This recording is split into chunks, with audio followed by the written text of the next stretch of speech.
Nobody's on it. Is it me? Yeah, no, Do we have enough people here? It's just the budget. yeah, it's just a committee meeting. Do we need to say the pledge and do Yep. okay. Call to order. All right, welcome everybody. We'd like to call to order our first budget meeting, and I would like to ask you all to please rise for the Pledge of Allegiance.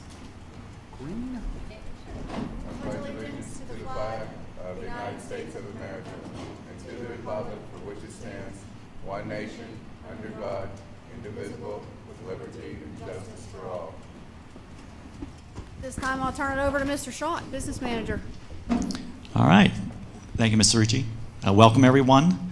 This is our first Budget and Finance Committee meeting discussing our 1920 fiscal year budgets. And I'd like to note that the PowerPoint presentation that you'll see this evening will be posted to the district's website most likely tomorrow morning. So just wanted to reference that before we get started this evening. With that, the first item on our agenda is our Capital Reserve Fund budget. With that, I will turn the microphone over to Mr. Robert Brown so he can discuss some of our projects. Hello, we'll just start at the top, going through the items that are listed with dollar figures to them. Initially, we have the rear entrance enhancement for this building that we've talked about in the past. That is, we wanted to keep it on there if the board wanted to discuss that further for even later in this budget year. We go down, we have Ramsey. We have a bunch of doors that we continually replace them year after year at all buildings, the worst first. So we have 3 there at Ramsey on the first line, 33, 32, 28. That one requires some glass block work. It's an entrance that you don't see from the front, but they're becoming in bad shape. High School, door 28. The sports complex, we have a few doors, one replacement, and door number 9 is just some new parts on it just to make it a little safer, a little more airtight. We've already talked about the new secure entranceway into the AD's office, and that was approved at the last board meeting. We have that material already on order. And then we have University Park, door number 6, which is in the rear of the building, used for entrance and exit every day. We have an exterior door, which is the side entrance at Evergreen, which is now all enclosed with glass where people can see in way too readily. That door's been giving us problems for a while. We go down to line number 19. Anybody that enters this building at the front would notice that the gutter drain along the front curb is in disrepair, crumbling. So that's what that item is. We thought about doing the wall at the auditorium. We want to put that on hold to 2021. It's cosmetic at this point. It's not unsafe, and it will not be unsafe during that time. So we wanted to push it to the next budget. We have roof replacements here at the high school. We've been doing roof replacements at all of the buildings roughly every other year, trying to keep them on a schedule. We have a number of areas that we have chronic leaks, so we're looking to attack those areas. Right below it is the cost of the architect to do that. Is that the same roof replacement project that we discussed in the meeting last time? That's correct. Okay. Yes, exactly the same. We got the high school stage lighting. There's 2 sets of lights. Last year we replaced the other 2 sets. This will complete the entire stage area with LED lights. Then we have brick repointing in the cafeteria courtyard out here, which is falling apart just due to age. So we would get a few more quotes, but it would not exceed that number. And we have Ramsey exterior enhancements, and there's a whole list of the items. They all add up to $211,000. part of that, we have installed 20 new classroom doors where there are none at this point is a big part of that. And then we also have the reshaping and creating a drop-off zone out front. Those are the big ticket items for doing that if we decide to move forward with it. And also at Ramsey, the panel replacement inside the gym, and that is the acoustical ceiling panels that have been there from day one. Day one means 1970. 1970, and they look like it. So they're hard, they're brittle, they're not doing their job, and to be honest, they're pretty disgusting. We have the stadium running track in there, which was approved and in scheduling right now. And then we have, and this is something we've been wanting to do, we have the basketball scoreboard, but that would also be similar to our stadium scoreboard where we'd be looking for sponsors. And then we have the marquee that is out at the intersection of Route 48 and Gateway Campus Boulevard. We have some renderings that we should have here in a few days, and we'll keep looking at those numbers. Any questions on anything? Ramsey, when you're talking doors, is that all the classrooms that it's going to be? That is the 4 pods. Okay. That would be the A, B, C, and D pod. The other classrooms at the other end of the building have doors. Okay, so you're only on when you go on the right side. That's correct. Yeah, right now there's no sound barriers or security on that side of the building. So when you do that, since there's like really no walls, is everything going to go up to the ceiling then? Everything, there would be some construction as far as building some partitions in there to accept the doors, but yes, it would go up to the ceiling. And Talking then about there's, Ramsey. Yes. and then at the far end of some of those walls, those classrooms are connected. We would have to seal that off too, or the noise level wouldn't change. So this is a wish list thing because of It is. some Yeah, of the the- teachers' desire. This isn't something that we have to do like, That is correct. we had to put that off for a year. A lot of these materials that are items you see on the screen here have been discussed in previous years. Boards at the time, we've just held off. So this is nothing etched in stone that would be a part of the 1920 budget. This is a preliminary budget, things that we've talked about in the past. Ultimately, the board would have to decide what we're going to move forward on or what maybe to put off for another year. Drop-off area, to me, is more of a, if we had to prioritize, would you say the drop-off area? Yes. More hazardous? Correct. That's the safety hazard. Morning and afternoon, it gets pretty dangerous in that area. And Mary Beth, I would just add that, obviously all these are subject to our approval and everything. I mean, this is the big wish list. Something I think you would be interested in is I think those doors present a significant security increase to Ramsey. That is correct. Being able to close a door in any given situation and have the kids secure.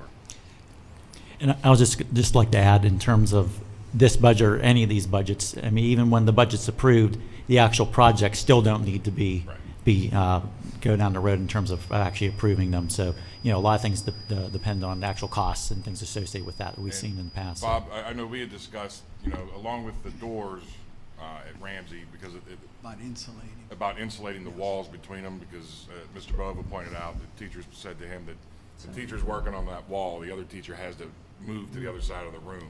That is correct. sound just And travels that right is through. something that we would just do in-house. Yeah. I mean, it's a pretty simple fix. But until we close off the ends, it would be wasted money. Gotcha. Bob, the trees you're talking about, are those the ones in the back? No, those are the trees at Ramsey. We have those large pin oaks in the front. One is dead and dying. We have some others directly across from the front door along the parking that they're falling branches, causing hazards to people's cars. And there's a couple other in that area, but not all of them. We're not looking to cut down all the trees. We have the one by the flagpole is a constant issue. Say maybe a year ago, myself, Mr. Brown, Mary Beth, we walked that area and identified some trees that roots are actually pushing up through the concrete in areas outside of Ramsey by the doorway to the right, so. So that's what that is. Just for the record, Mr. Brown, can you repeat where you said, That I'm I not said looking to I'm not remove all going the to cut trees? down all the trees, I Not removing promise. all- And some of them are close to the foundation, and we don't want the roots to Correct, damage yeah. the foundation of the building either. We don't, fortunately, that building is on a slab. We don't have the same issues, believe that or not. That's the only building we have, well, doesn't even have a crawl space. Oh, wow, okay. Well, then we don't have But to worry about roots. it will cause other issues. So, it's in Mossman. Good. Okay, thank you, Mr. Brown. Thank you, Bob. Mr. Schott. That was like the first of 10 pages. There's only one page. And actually, probably one of the most important items related to this to mention is that all of these projects, even being proposed for 1920, these would be paid out of general fund balance. So whether all these projects are done or whether none of them are done, they will not have a negative impact at all on the 1920 general fund budget.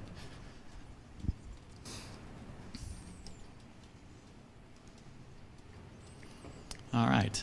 The other budget we have, which we typically roll out and talk about a little bit and then also approve a final budget in June, is our cafeteria fund budget. And we have the summary before you this evening of the projected expenses and the projected revenues. And one item to note, and I've mentioned this a couple times to some different individuals, or as a matter of fact, I think I mentioned it before. The biggest item to note is that probably for the first time in probably about 3 years, our projected expenses and our projected revenue are the same. So initially up front, this number here, retained earnings, is not applicable. So Mr. Lorenzo is showing this as a balanced budget for 1920. That's a significant item and wanted to note that. Just for everyone who doesn't know, retained earnings is the equivalent of fund balance. In the past, initially, we've utilized an amount here to show it as a balanced budget. Fortunately, and I have the next slide here. No, it's actually, if we take a look at this, We might as well pluck all those trees right out. so over the last, I believe, 7 fiscal years, if I recall correctly, I'm gonna turn that fence. there's been 2 losses and basically 5 profits. So even just looking at back at 17-18, it made a profit of $71,000. And then some notes here in terms of what affected that budget over the years for that. So Jesse, very noteworthy. he knows, they know each other. All right.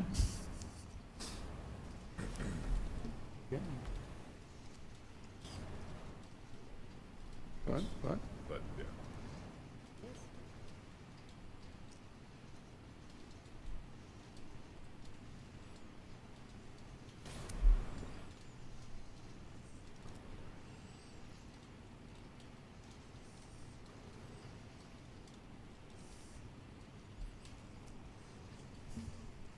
Is that one good to go? Okay.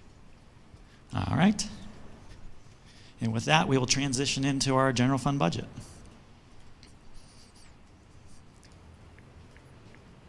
It's like his day.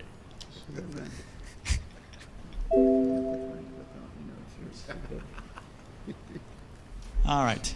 For 1920 fiscal year, we have 2 significant issues facing the district, specifically our increase in debt service expenditures, specifically related to our series of 2016 general obligation bonds. Again, this has been mentioned before. If you've attended any of our meetings, it's an expected increase per debt service schedule. So again, it's something we've known about. It's coming back for 1920. We'll see this on some additional slides here upcoming. Our second major issue is our continued net decrease in real estate assessed value. Again, an unexpected magnitude of continued decline is probably the best way that I could describe that. And we're going to take a look at some of those numbers as well. So specifically, in terms of debt service, currently for the 18-19 fiscal year, our total net debt service after PD subsidy reimbursement is approximately $2.4 million. Now, fast forwarding it to 1920, as you can see, principal and interest payments increase.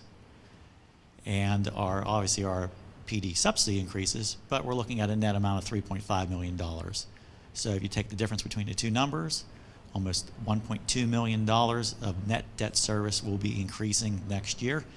And what is that? That's a result of our issuance of the series of 2016 general obligation bonds, which refinanced our series of 2007 general obligation bonds.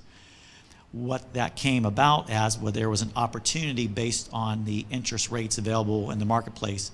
We were able to basically refinance bonds that had higher interest rates and issue bonds that had lower interest rates. And for the first time in the district's history, out of 3 different bond refinancings, we actually decided to take it as debt, as a reduction of principal debt service savings, as opposed to taking out a net amount at closing, say maybe $1 million or $2 million, putting it into a separate fund and having a 3-year time clock on us to spend those monies on capital improvements. This method actually resulted in lower principal and actually provide us with significantly more options in terms of our budgets. So our last 2 fiscal year budgets, we've enjoyed the benefits of having the lower debt service requirements for that. So again, that's one of our main increases when we're looking at our overall general fund budget for next year. And as I mentioned previously, our real estate assessed valuation. Looking back at June 15th, 2018, this was where our assessed value was. Now, as of 3/15, and actually as of last Friday, the 22nd, this is still our taxable assessed valuation. As you can see, it's decreased almost $20 million. So exactly what does that mean? It means currently a loss of revenue of almost $400,000 from next year's budget. $400,000, which is very significant. And actually, I mean, it's a problem that we have, but it's a problem that is not unique to Gateway. It's a problem that many other districts have. And actually, PASBO, my state association, actually did a survey for current 18-19 budgets. They found that in nearly 100 school districts, assessed value has declined. For these school districts, doing nothing meant that property tax revenue would be lower than the prior year. So property taxes had to increase just to stand still. That's what we're seeing right here. We've lost that money that's gone from our budget for next year. In these school districts, even before they were able to examine the impact of rising mandated costs on their budgets, they were starting behind the prior year when it came to revenue. That's what we're looking at for next year. We're starting behind. And I will say that if Mr. Dice's office would not be taking appeals, would not be challenging taxpayer appeals on both commercial and residential properties, I really believe, and I've said this before, this decrease would be much greater. I truly believe that. So when you take both of those amounts, I mean, again, just initial net deficit of only these 2 items for next year. Net debt service increase we looked at, our loss of revenue. So our initial revenue requirement is almost $1.6 million. So we need to find $1.6 million to make up revenue and to take on additional debt. So net revenue from a tax increase, and we'll see in further slides exactly where this comes from, what it means, would only bring in $1.2 million. So already just out of the gate, we were looking at additional revenue required of almost $342,000 just to pay for these 2 items here.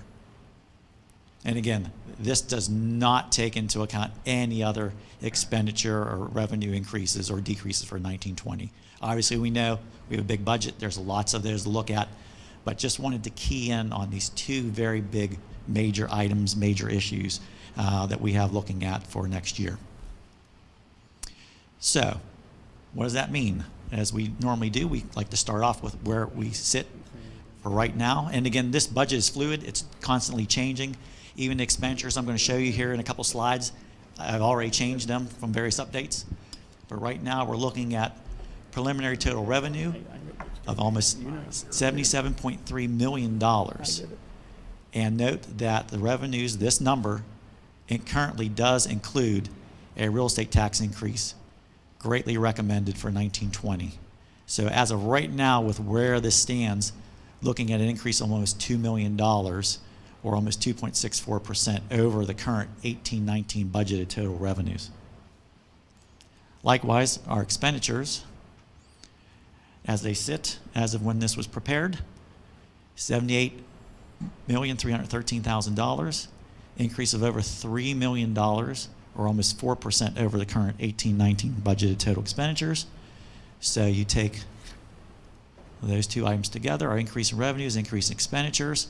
So as of what we're looking at right now, our preliminary remaining budget shortfall or deficit for 1920 of slightly over $1 million. And again, that is after utilization of a greatly recommended tax increase. Plus, we've built in $300,000 in fund balance for some non-capital project items. Again, as we saw previously, $1,504,000 is worked in there. As you'll see in another slide, the total utilization, initial utilization of fund balance, we're looking at $1,804,000 coming out to fund items. This specifically, we're looking at purchasing some copiers as opposed to leasing those copiers, because we can actually get 4 to 5 years of decreased expenditures looking forward. So this meets the criteria of utilization of fund balance, which is either primarily for one-time expenditures or expenditures that are non-reoccurring over multiple years.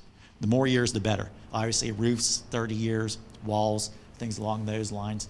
You definitely, when you're talking fund balance, you don't want to utilize it on things that occur from year to year to year to year, and then it gets into a little bit of a snowball effect as well.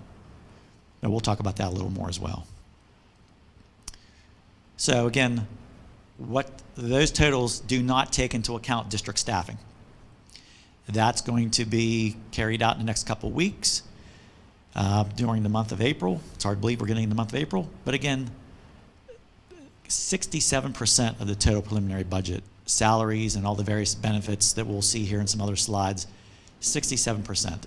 And again, central administration is continuing to review all proposed expenditures and revenues for any applicable adjustments to reduce remaining budget deficit. We've done some adjustments. We have some other adjustments in mind, but obviously one of the biggest areas that could potentially have some impact is exactly what's going to happen with that number when our folks get a chance to sit down with the principals and see exactly what our needs are in our buildings in terms of staffing. Now, as far as the state budget, again, we are directly impacted by the state budget. Again, state budget hearings have occurred. State House, State Senate, they've both returned to session, and they're working on various items. There are actually several interesting proposals that are being kicked around. Some potentially that could be at our detriment. One that we'd like to focus on, we believe actually could be very beneficial to the district, and that's specifically related to proposed cyber charter school tuition legislative reform for 1920. So again, we've seen various efforts over the years to actually look at things. Nothing has ever come to fruition. I'm hoping that this gets legs underneath it, so to speak, and we can actually see some benefit from this. But specifically, as it stands initially out of the gate, school districts that currently or plan to offer a cyber school in-house program would not have to pay the cost of tuition for any resident student currently attending or considering attending an outside cyber charter school. And Senate Bill 34 and House Bill 526 address this issue. Thus, tuition burden would fall directly on the parents and guardians, not the school district. And if you see in the commercials on TV, it is not tuition free. I'm sorry, it is not tuition free. Never has, never will be. So, if a parent guardian would wish to continue or start attending an outside cyber charter school program, these outside cyber school students, they would have to pay for that out of their own pocket. That's very significant. In having conversations down at the intermediate unit with the solicitor and also other superintendents, this bill is gaining traction, and it's significant because Within our Gateway school system, with school choice, even though we do meet regularly with students and parents, they do have the option to attend a different cyber school other than the one we offer. And currently, right now, we estimate that we have roughly between 65 and 75, maybe 77 students attending different cyber charter schools. And if this bill would come into fruition, and I think Mr. Schott has another slide, Another slide. that can really benefit the district as far as finances. Now, one of the things to keep in mind, and I believe it's the next slide, will actually show those numbers, is that, again, even if this would come into fruition, it doesn't mean that all these students who are currently attending these cyber schools decide to attend our cyber school. They can maintain where they're at. They might decide to enroll in the district cyber school program, which we offer through the IU Waterfront Learning. They could decide to enroll at the district. They have that option as well. Or they could actually enroll in a brick and mortar charter school program. So again, the actual student enrollment impact on the district would not be known until the legislation was actually approved to see the actual content of it. But again, so we're going to see there is some great potential savings for the district. So currently, looking at 77 students are attending, comprised of 66 regular ed, 11 special ed, are attending 9. Yes, there are 9 cyber charter schools. And this is our current cost, almost $1.4 million. Now, if all 77 students would attend the district's in-house cyber school program, the projected student tuition expenditure savings for the district would be approximately $950,000. So the difference between this number and this number is basically taking 77 times, we use the amount of $5,000 per kid, which would be our tuition cost, just to see potentially what a number could be in play for next year. But again, maximum potential savings is also based on our current 18-19 cyber charter school tuition rates, and not on any 19-20 rates, because they currently aren't available, because we currently haven't calculated them yet.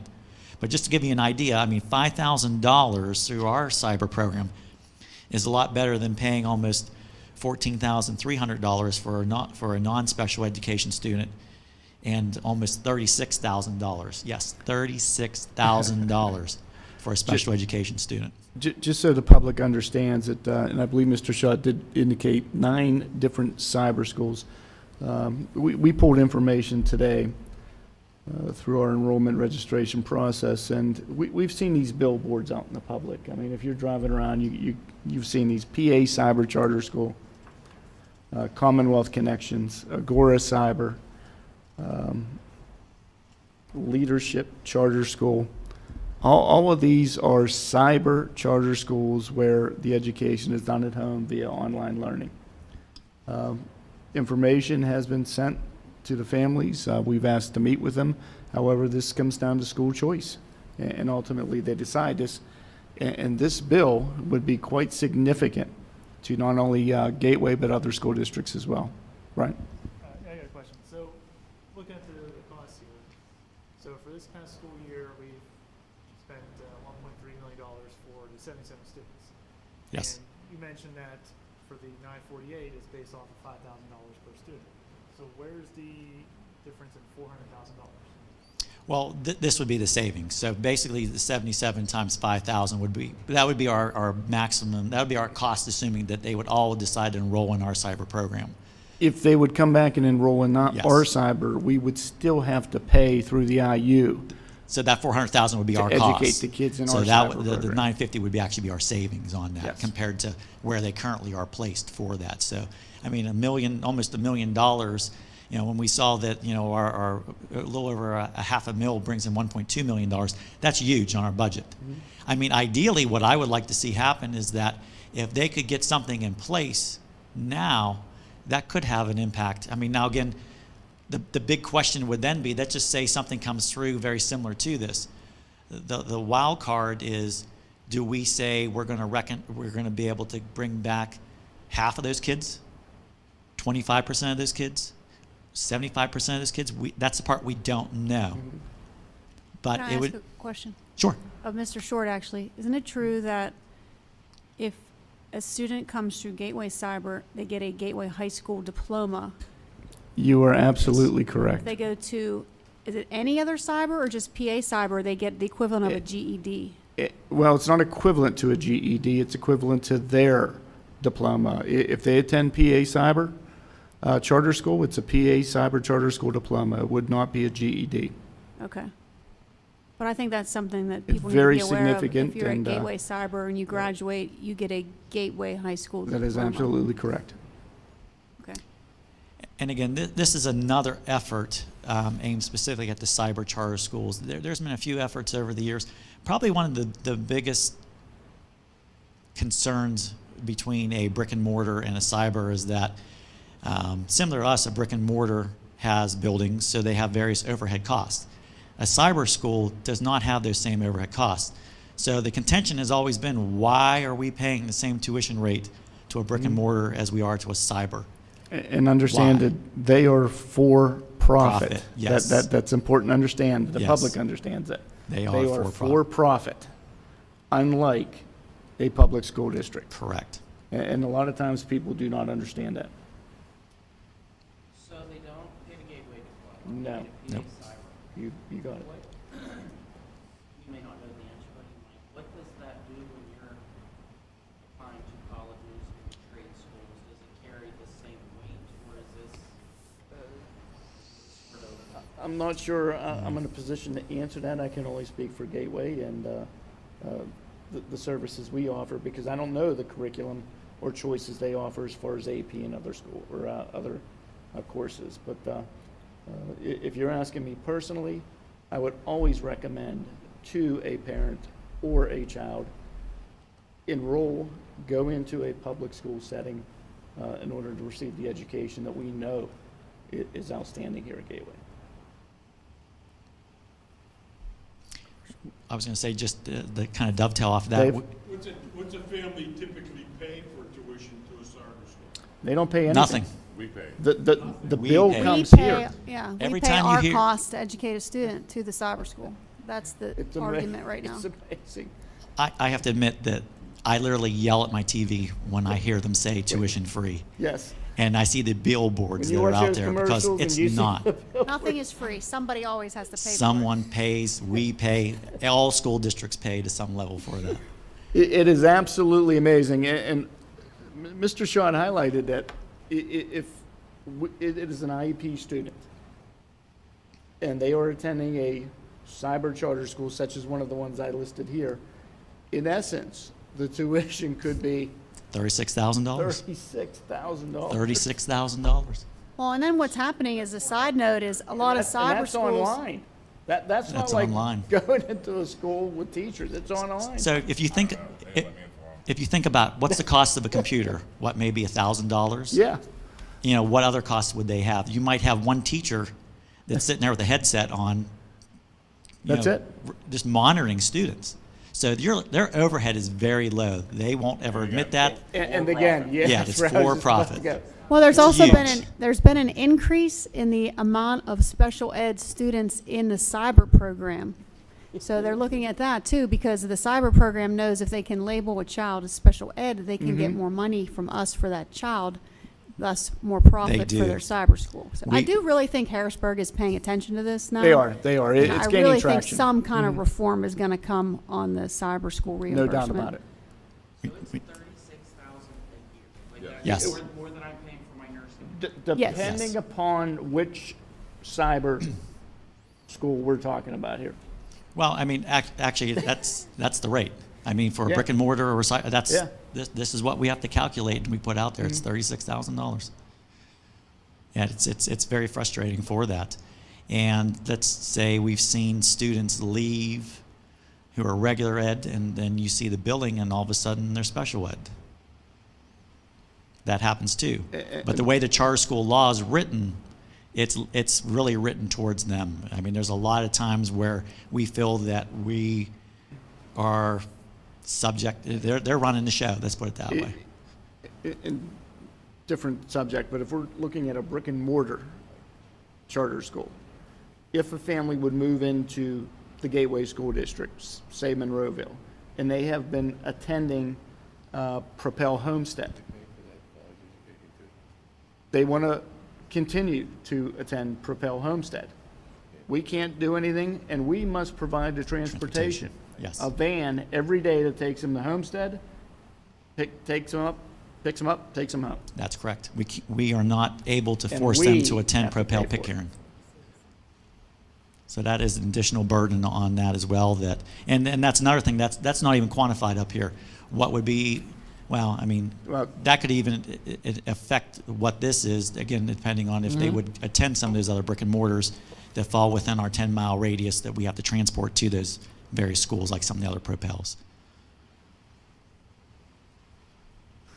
Unfortunately, we'll have to wait and see. So again, this slide here just shows some of the prior years, what we've been paying. This was an issue last year when we were building our budget for 18-19. As you can see, we were realizing that then during our 17-18 budget, we had a large increase in these costs that played a big part in us having to increase our expenditures for next year. Now, we've estimated where we think we will end this year. Unfortunately, it's pretty close to what we had budgeted for. We were really kind of hoping that maybe it might drop down, but unfortunately that did not happen. When we projected this number out last year, I want to say it was probably about $30,000 off. So it was very, very close. So I am very confident that this is the trend we're seeing. We did budget very close to this number initially, unless we see something drastically happens with this number for the year, which I don't anticipate. But again, just kind of shows you, I mean, even just going back to 9-10, I mean, look where these amounts have gone from 1.1 million all the way up to And I over think we 4 can make the million. correlation here probably around 10, 11 into 12 and 13. When we closed Pitcairn Elementary, Pitcairn then became Propel Pitcairn. And those students who were basically attending Pitcairn Elementary decided to stay on and attend Propel. That is whenever we saw the increase Yes. in our budgeted amounts for brick and mortar charter schools. We ran some numbers. Originally, we were up above 100, 120 students at Pitcairn. Based on what we've been able to do over the last several years, and I just showed Mr. McIntyre the number here, we're down to 57 students now at Propel Pitcairn. That are residents of Monroeville and for Pitcairn. So it's slowly going down, and that's reflective upon what's going on here at Gateway. We definitely have the best program here. Dave? How do curriculums compare to a cyber school and, you know, do they take reading, writing, and arithmetic just like regular students? They do at the brick and mortars, yes. They do? They do. Mhm. But I will say, when you analyze the test scores, because if you're a charter school, brick and mortar within Pennsylvania, you're mandated to take the PSSAs and/or Keystone exams. The scores speak for themselves. A Gateway far exceeds the test scores of a Propel Pitcairn or Propel Braddock, Homestead, et cetera. I mean, it's not even close. And I was going to say, and even when some of those students come back, they are behind. So with the trend, are we seeing more money being spent on the charter versus the cyber, or pretty much the same? It's, I mean, the total up here comprises both. These It's a totals comprise both combination of of them. both, yeah. We focused in on the cyber ones just in terms of the pending legislation, just to see what potential impact that could be on our budget moving forward. But when you look at the total amount here, this is reflective of the cyber brick and mortar, and I want to say there's probably about a $500,000 that we spend on the waterfront learning platform for our own cyber program. So that's what all is comprised of that. But in terms of the breakdown of that, the lion's share is with the brick and mortar types of charter schools. Mm-hmm. That's what it is. All right, so some of our other state subsidies proposed for 1920, some of the same usual suspects, basic education funding, Regular and block grant, which is, they're making another attempt. I want to say this is the third governor that is looking at trying to collapse regular and block grant into basic education funding. We anticipate that being. It may happen. Truthfully, I've left it as a separate line item because it hasn't happened before. If it does happen, if it happens after our budget is in place, all we'll do is just do a revenue budget transfer. It's not a big deal. It's just going to be the same amount of almost $386,000 being transferred to basic education funding. But again, until it happens, we're going to treat it still as a separate line item. So again, the state's looking at increasing basic education funding by $166 million. Regular and block grant is level funded. Special education to increase by only $50 million. And again, individual school amounts have been released for 1920. They will change. I think even some of the information I sent to the board last week from PASBO webinar has some information. But again, PD still has to take our actual 17-18 AFR numbers and work those into the calculations. So those could potentially change. So again, specifically what we've been told to look at, a net increase for basic education, almost $167,000. Special education, about $79,000. Total amount, $245,000. Now again, this $245,000 doesn't even cover the $391,000 we're down on real estate taxes, just to make a comparison. But again, we've budgeted the full amounts. And in theory, if the amounts come in less for some reason, if there's a prolonged state budget impasse like we've seen in the past, maybe they, instead of funding at $166 million that would give us this, maybe they only funded $100 million. So any decrease in these amounts would ultimately be taken from fund balance. And again, that's one of the reasons why we have a fund balance. So we actually taken these next two slides. This organization, PA Schools Work, actually put some information together in terms of funding. And this is very troubling, to say the least. PAs rank 46th in the country for its share of education funding, among the lowest in the nation out of 50 states. 46th. The general public does not know this information. No. That This is part of the reason why we are so heavily relying on local effort, specifically tax effort, to operate our budget. And we'll see some of those breakdowns as well, specifically what some of those compositions are. Okay, say you're number one. What's the difference between number one ranking and number 46 ranking? How much percentage more do they get than us? I think the target, if I recall, maybe is probably about 50%. I think Dr. Rossi had mentioned, he actually brought this slide to our attention. We included it. But I mean, ultimately, that's a target I think that Pennsylvania should strive for, is 50%. Right now, just looking at Gateway's portion, it's only, I believe, and we'll see it here, confirm it, 26% of our budget is state, 3% is federal, and remaining 71% is local effort. That's lopsided. It shouldn't be that way. It should be more like 50% state, 3% federal, 47% local. We should be able to ultimately, that would be probably one of the ideal balances. Or I mean, obviously we'd like to take more federal monies, but that's always been a small amount. But at least if you're looking at the other ones, the state and local effort, it should be almost even, 50-50. So the second slide we lifted. So, this is from some of their research and looking into and speaking with districts out there. What does that mean? Obviously, higher costs for taxpayers. And here's what some of the other districts that they surveyed are doing. 75% raising property taxes, reducing or furloughing staff, 40% increasing class size, and probably one of the worst options is cutting programs and services.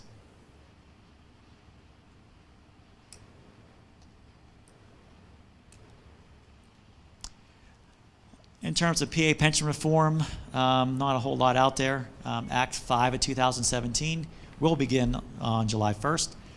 However, there's still no immediate relief to decrease the school district required employer contribution rate. And actually, even if we say we had 5 new employees that began on July 1st that we would have to start paying on, we were told we will still be remitting the higher percent of 34.29%, and they will then credit back a smaller percentage of that. But again, it's not like even with these newer employees straight out of the gate, we could say pay in a smaller amount than this projected amount. But again, similar to last year, I want to say the amount even increased approximately same, 0.86%. Please note that we do get 50% state reimbursement on our total gross expenditures. But unfortunately, well, one thing fortunately that we've seen over the last 5 to 8 years, at least there's a low percentage increase, 0.86% for the fiscal year. So again, we've rode the roller coaster up the hill. Here's where we are currently at 33.43. We're looking to go 34.29 in 1920. And then PCERS has projected out to 25-26, the 37.39%. But again, as you can see, it is not going down anytime soon. But the only good thing is that the increases from fiscal year to fiscal year are a little more manageable than some of these larger amounts that we saw here. Significant. So again, in terms of putting dollar amounts to those amounts, and again, this is a little hard to read, but we're looking at 1920 of $11.2 million in required employer contributions. And again, we would get back about half of that amount. Probably, I think it's about $5.6 million roughly for that. But again, as you can see, just putting dollar amounts to those, how much they've ratcheted up during that time period. Didn't I tell you last year to make those numbers black? I recognize the slide from last year. You gotta make those numbers black so we can read them. I have to admit that I have to see if I can do that with the Excel. I used one of the canned packages in Excel, and unless there's an option to do that, maybe I'll try to work with that. Maybe Micah can help me with that. I do admit it is difficult to see this in white. And I realize that Mr. Shaw does have some additional slides here, but there has been pension reform that has been passed.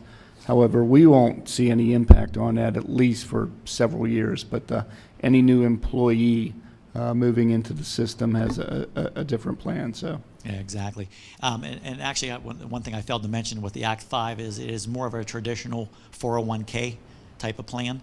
So again, until those of us who are already retired and or vested under the terms of the old plan, until you get those large groups out to where you basically have a plan, and it's going to take probably a good 30 years for that to happen, to where you have everyone in the system that's under the 401k type of plan, that's when a lot of these rates are going to go down. But we're a long way from seeing the impact of that. But the Act 5 is a step in the right direction. Mr. Shaw will still be around in 30 years to review all that. So. You never know.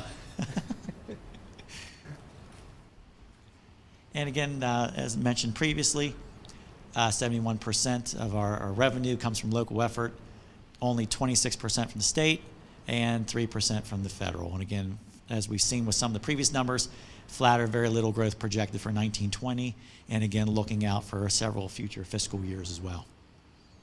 And again, this is just visually depicting those numbers. And again, it's very powerful when you see the slice of the pie going to local revenues, state revenues, and federal revenues. So our major types of local revenue, and again, the largest is our current real estate taxes. So again, these are some of our larger items. One item of note, we were actually able to, I can't remember if this item was even on the list last year or at the bottom, interest revenue with the Fed raising the rates. That has helped us out with our budgeting for that. We were actually able to, initially we have $500,000 in interest revenue budgeted for next year. A far cry from where we were probably 8 years ago when we were almost at $1.2 million, which again, $1.2 million. We used to have that in our budget when the rates were between 5 and 6%. The rate looks like it's probably going to stay around 2.35%. For next year, and the Fed has indicated that even for the balance of 2019, they are not anticipating any further rate increases. So unfortunately had to back off a little bit in terms of some of my initial projections in terms of interest revenue moving forward. So again, some of our top state revenues, basic education is again our largest, followed by some of these other items, and again 50% reimbursement for retirement, as well as Social Security and FICA amounts. And again, as I mentioned before, regular and block grant into basic education funding, time will tell. We'll see what happens with that. And again, our federal revenue, IDEA funds are our largest portion, passed through to AIU3.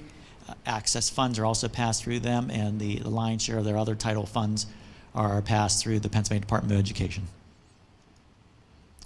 And again, putting some initial numbers to those, current year real estate taxes, $44.5 million, followed by basic education funding and some of our other line items here as well. As I mentioned before, unassigned fund balance, $1.8 million, all the way down to our delinquent real estate taxes. And again, visually depicting that as well. 58% of our revenues, 58% are current real estate taxes. It's hard to get away from that number when the state is only providing 26% of our revenues. Likewise, our expenditures, again, as they stand, preliminary, before staffing, employee wages and salaries, and then some of our various expenditures, as we mentioned before, $11.2 million. That's the gross amount before subsidy, and likewise down the list. And again, our other one, we have bold bond debt service expenditures, back up to the $4 million range, which is how it has been over the last several years prior to our most recent bond refinancing.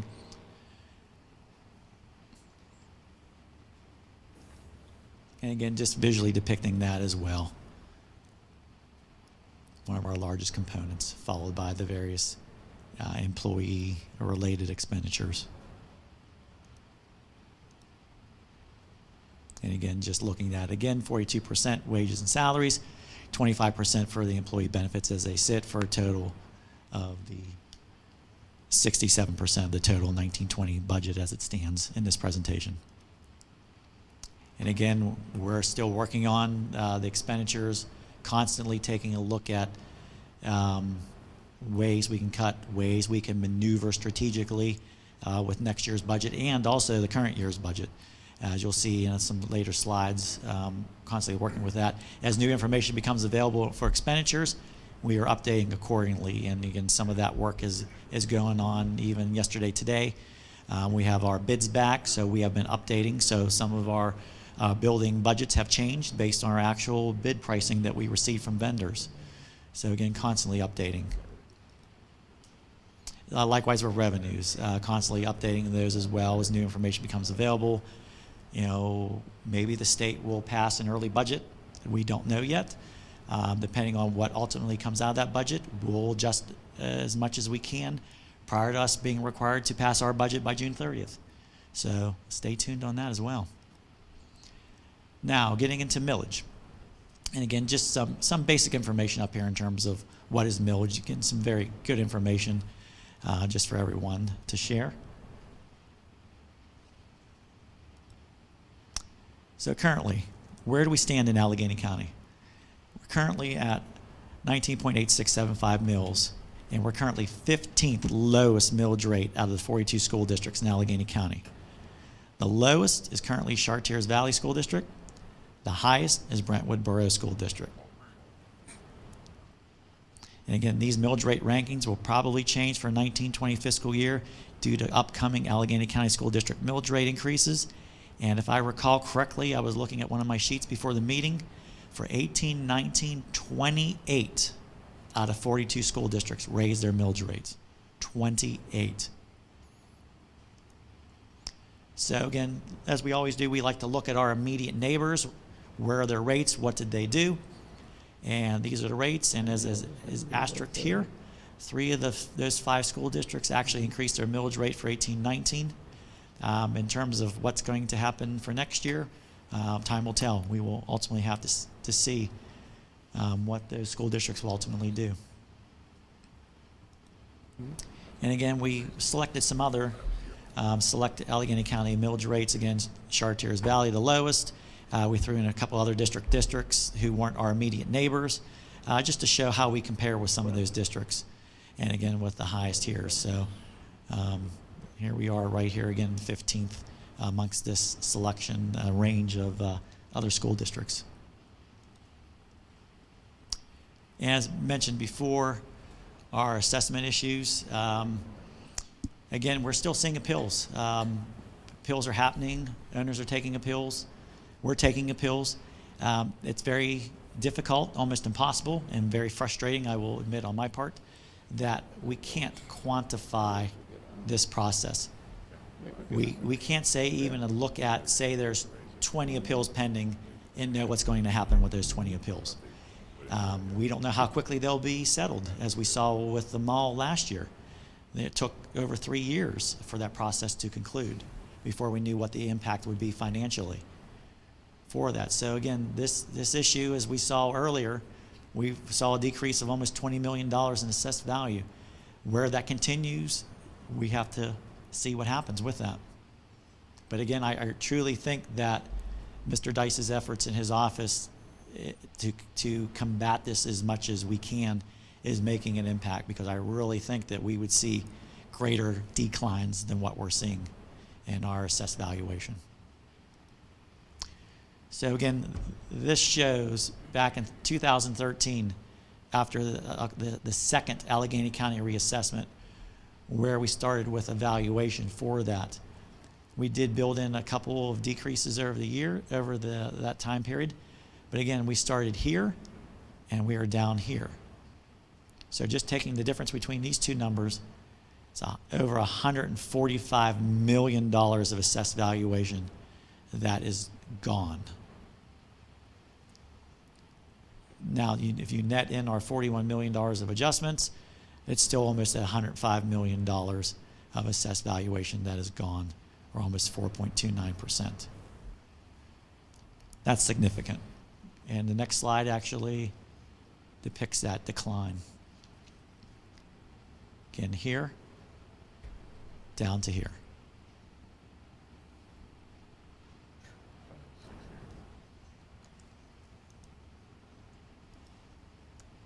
And again, we are under Act 1.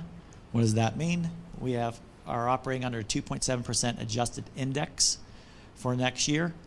So again, our current millage rate, what does that mean? Taking it times 0.027 is 5364 mils is the maximum increase in millage rate for the 1920 fiscal year.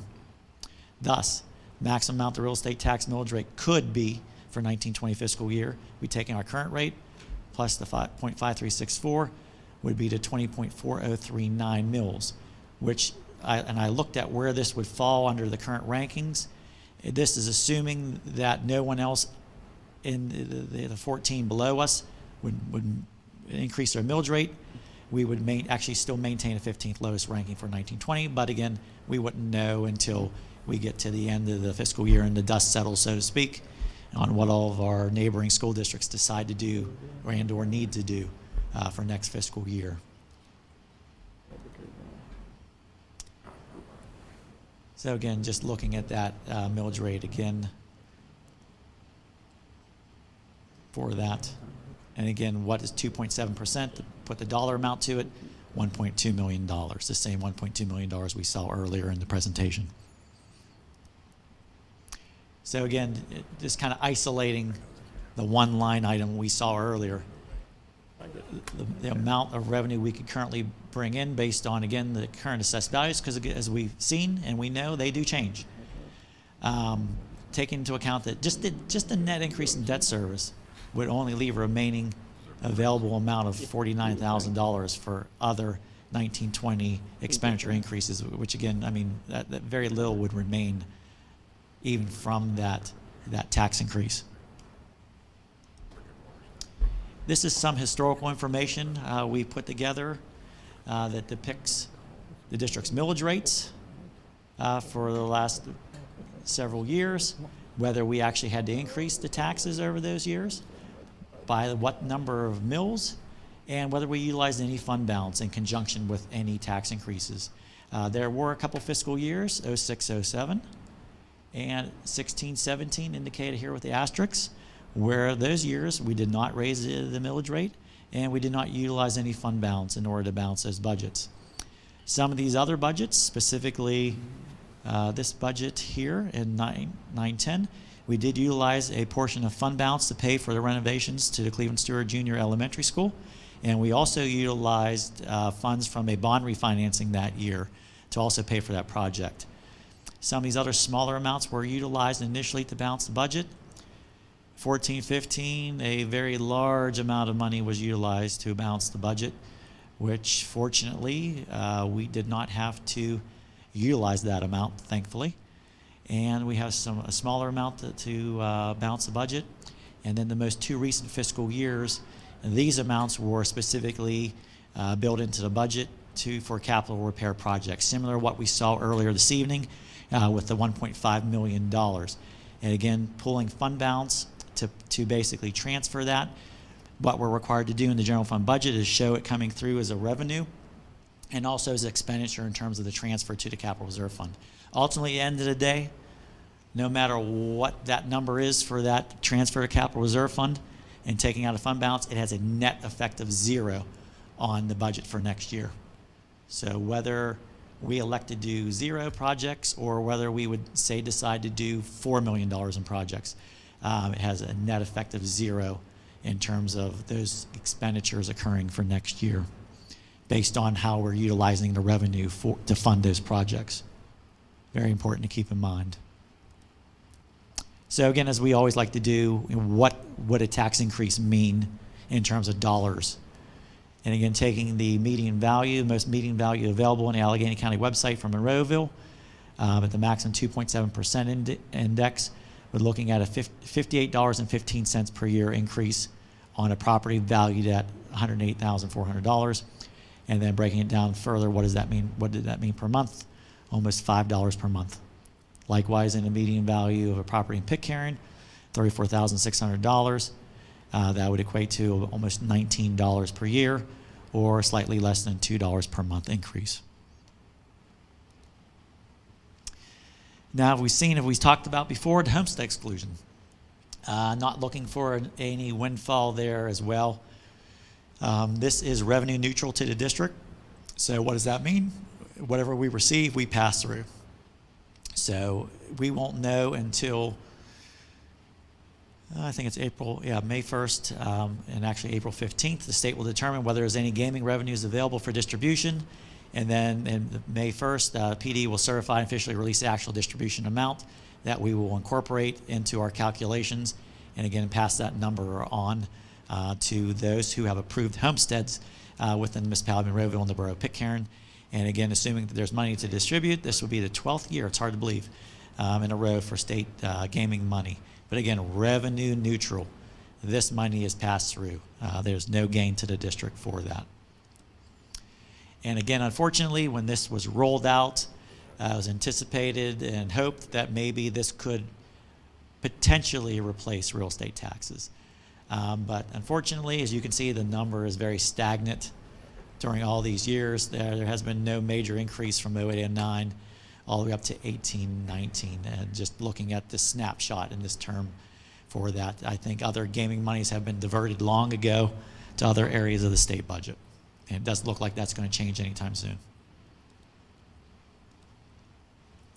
So again, just taking what the actual number is, assuming that we would receive something close to what we received for 18, 19. We actually distributed everyone who had a homestead, approved homestead, actually saw a reduction of $180.35 on their tax bill that they paid. So again, taking that amount and just netting it to what an increase would be, just to show what the difference would be from Monroeville and Pitcairn based on the previous calculations we saw on the previous slides. Just trying to put it into another perspective. Now, as we've mentioned before, fund balance. That's one of our favorite topics. We started off the fiscal year at almost $11 million fund balance. We projected utilization of almost $1.8 million to be transferred into capital reserve fund transfers. what we've seen, and again, we've talked about this, we have current year real estate tax refunds of almost $425,000, and we also have prior year real estate tax refunds of almost $241,000. So again, so what does that mean current year? It means that we actually collected these monies initially in July and August, and we've probably paid them out in, say, October, November, December. So what does that do? That decreases what we anticipated for the current year. So another reason why you need to have a fund balance, because, and again, just looking at this on its own merits, this would assume that all other revenues come in as budgeted, all other expenditures come in as budgeted for. Well, now we know that's not realistic, that's not going to happen. But in theory, this would, if everything else would stay the same, would ultimately come out of fund balance for that. So again, focusing on some of the bigger items for that. So just with those three items, and again, this is something that comes from the report we put in section B2 every month. We make that available to the board and to the public. Looking at a projected decrease with these items of almost $2.5 million, that would take projected ending fund balance down to about $8.5 million. Now again, just looking at those big items that we're able to quantify at this particular point in time. Again, fund balance has three components to it, which we'll see on another slide exactly what those are. So again, just taking what is initially projected as an ending amount, taking at times what the projected expenditures are that we've seen in previous slides, that fund balance would go to 10.8%. And again, total recommended fund balance is between 5 and 15%. So basically what this is showing is that is still a healthy fund balance number, very healthy, at almost $8.5 million. And again, this just shows some of the components of fund balance in terms of what can and can't be used, how they're utilized for that. I won't go into all of those areas, but again, unassigned, non-spendable, committed fund balance. So it just explains exactly what those mean. And this is just another depiction of some of the composition over the years, dating back to 2006, some of the amounts that were committed by prior boards, and what that amount totals. And these amounts can be shuffled around, and actually probably at some point here in the future, I'm going to recommend that we change this composition a little bit around. But again, this is something that was initially committed over these periods of time on these dates through specifically board action. They can be, utilization can be committed to other items, again, per board action. Just wanted to make note of that. So, taking what is projected to end the current fiscal year, so we are projecting to potentially begin 1920 at 8.5 million. As we saw before, that total of proposed capital items, 1.5 million, 300,000 towards our copiers. That could take the fund balance down to about 6.7 million. So again, utilizing what would be the budget expenditures, that would take it down to 8.5%. Again, you know, almost in the middle range between 5 and 15%. One interesting item to note is that, and I know I provide some information probably about a month or so ago to the board, every year Moody's Investor Services, who's one of the rating agencies out there, they do an annual update, and on their most recent annual update, you know, they look at fund balance, and actually the U.S. median for total fund balance is actually, they're indicating it's at 22%. So just taking 22% of this number here, that would be over $17 million. In my personal opinion, that's too high. That is way too high. But again, that's something that they look at. But the other thing you have to keep in mind when you're dealing with and you're looking at whether it's Moody's, S&P, Fitch, the whole point of what they try to do, and when we go to market with bonds, they try to put us in a for-profit box. So that's why they try to make some of these comparisons. We're not a for-profit entity, but even how our financial statements are structured, constantly trying to make us look like a for-profit entity. They do that specifically for the investors who are looking to buy bonds and or holding current bonds, so they can evaluate the district and the results of operations. That's the reason why we've had to morph things, and you might look at our audit report and say, well, why is this presented in this certain fashion? It's because of that. It's all driven by that. And again, we are not a for-profit operation, but again, they always try to kind of paint us for that.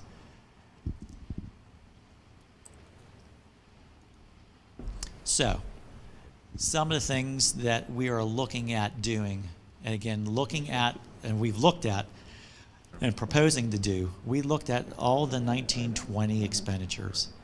And we looked specifically at areas that we could actually spend now in our 18-19 budget.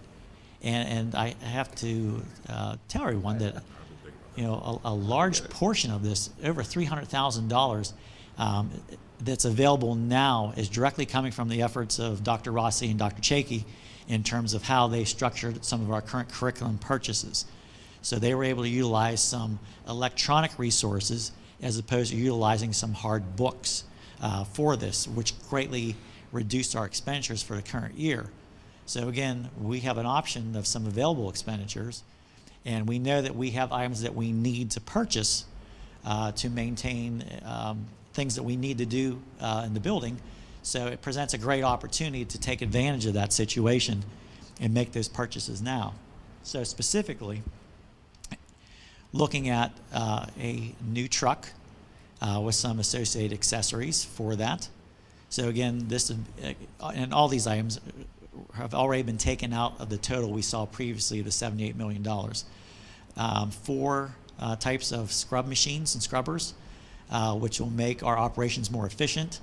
And from what Mr. Brown has indicated, desperately needed for our custodians to actually get some of the proper cleaning done in a more productive fashion in the short time that they have to clean before the next school day begins.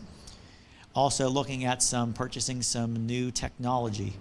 And again, we haven't specifically said what that is. There's going to be some meetings. I know Mr. Brown and our folks in terms of exactly, are we looking at, say, Chromebooks, or are we looking at iPads? That's to be determined coming up.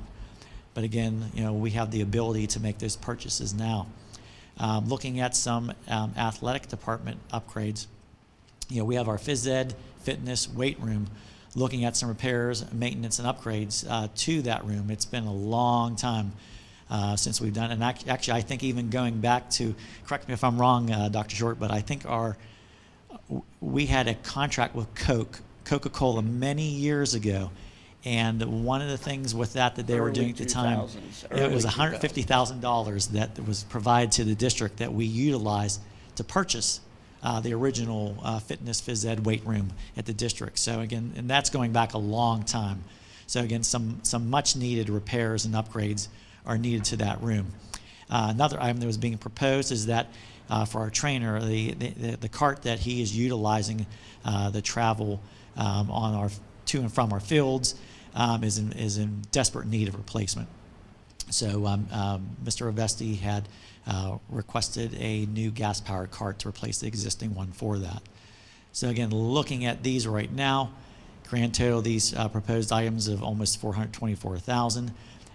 What we're hopefully anticipating doing is to be able to put a resolution at the April study session meeting to make some of these purchases, and actually possibly a few other items.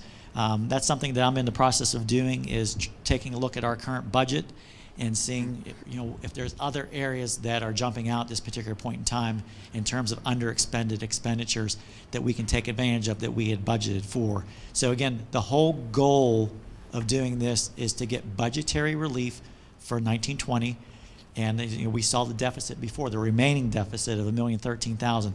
How can we reduce that further?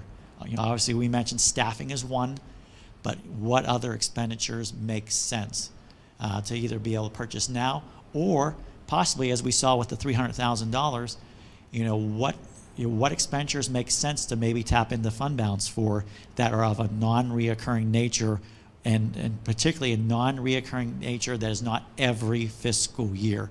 So for instance, what does that mean? You definitely do not want to pull fund balance to pay for salaries and benefits, because as we know, they increase every fiscal year. So again, When you start down that road, you can rapidly deplete your fund balance. And even looking at the $8.6 million amount we saw a couple slides ago, you start taking $1 million here, and it becomes $2 million, it becomes 3, 4, 5. Before you know it, you have no fund balance left. You really don't. And as we've seen with some of our refunds, and you need to have a healthy fund balance. You definitely have to have one. And I know we were talking about this morning. Even last year, we showed, we had budgeted $3.8 million for capital repairs that we knew was coming out of our fund balance. When all the dust was settled for the fiscal year, we actually only took out $3.6 million out of our fund balance. So, and what's even more surprising, so what does that mean? That means that it was a combination of things. Expenditures came in less than budgeted for. Revenues came in greater than budgeted for. And actually, one of the most amazing things about that, if everyone recalls, we made over $1 million in refunds to Monroeville Mall last year. So we actually absorbed those payments for 3 years of refunds out of under-expending and over-receiving. I mean, that's huge. If that would not have happened, that would have came directly from fund balance. So again, if you're only sitting on a $500,000 fund balance and you need to refund $1 million, you have a problem. You're going to be in the negative at the fund level. But that's just a huge item out there for that. And just to highlight that. Fund balance is very important. But fund balance can be utilized in a very strategic manner as well. So again, budget process, just to summarize, back in January, the board did pass a not to exceed index resolution, 2.7%. Again, it was previously adopted, and what does that mean? That means we did not go down the referendum exception route. They have not been requested, will not be utilized by the district for the 1920 fiscal year to further increase that index. So again, we're locked in at a maximum increase of 0.5364 mils. So in terms of next steps in the process, the proposed final 1920 general fund budget will be adopted by the board on May 14th. Again, that's not the final budget. That is the proposed final budget. You've probably heard me say this before. This is just one of the formal hoops we have to jump through with the Pennsylvania Department of Education. We will have to display it, as we always do, on their required form. That's called the PD 2028. It's a budgetary form that they require all budgets to be displayed in and presented and released. That will be posted on the district's website. And as always, when we have them available, we'll be posting other spreadsheets as well to the district's website. Again, all of our expenditure detail, which I anticipate going out to the board and being posted sometime next week for that. So most importantly, by following and adopting this resolution, we stay on the pre-Act 1 budget timeline, and we will continue to follow that through to final adoption, which is scheduled on June 18th, and again, which is part of the reason why we have to have a greater than a 30-day period in between proposed final adoption on the 14th and final adoption on the 18th. So just wanted to point that out. That's why we will need to do that, so we meet those timeline requirements mandated by Act 1. And our next Budget and Finance Committee meeting will be here in this room on May 2nd. And as we usually do in the month of May, we will be doing staffing and personnel expenses. During the month of April, again, as mentioned previously, staffing will be conducted internally. That will be looked at. And then followed on June 4th, we'll be looking at our final required public hearing on the budget. So again, during both of these upcoming meetings, we'll provide additional updates in terms of where we stand. So again, just to mention, all of those meetings will begin here at 6 p.m. in the high school LGI. With that, we'll open up to any questions.